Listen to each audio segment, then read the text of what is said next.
No nos vamos is Spanish for we are not leaving.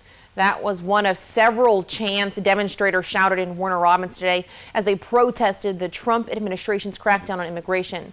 41 NBC's Taylor Gilchrist was at the rally and has more. A little more than a dozen people took this sidewalk from Perkins Park all the way down to City Hall, demanding changes to the federal government's immigration policies and more. No nos vamos.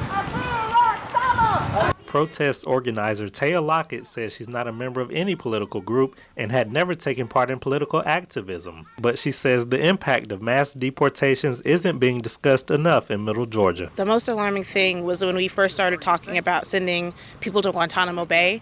I didn't think it was really going to happen. I said, if we actually send people, I'm going to make a protest. And we did, so I did. The White House says nearly 140,000 people have been deported in President Trump's first 100 days in office, while the U.S. Immigration and Customs Enforcement has reported 57,000. Rally-goer and Warner Robins resident Cindy Kurtz says what she calls a lack of due process is even more troublesome than the number. I'm very much concerned with the denying of constitutional rights to legal immigrants in this country and the treatment that is and the fear that's being put in the immigrant communities in this country. The president was asked about concerns over due process in a Supreme Court ruling mandating hearings in an interview about his first 100 days in office. Do you think we can give 21 million trials?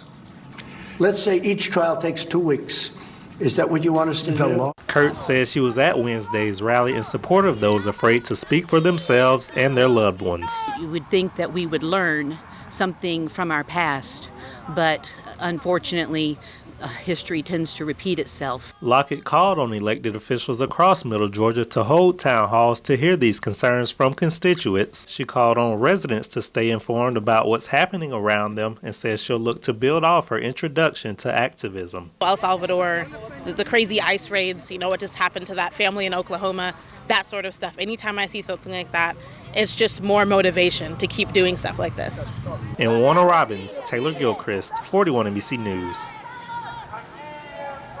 Lockett had rally attendees scan a QR code to stay informed on and support future activism in Warner Robins.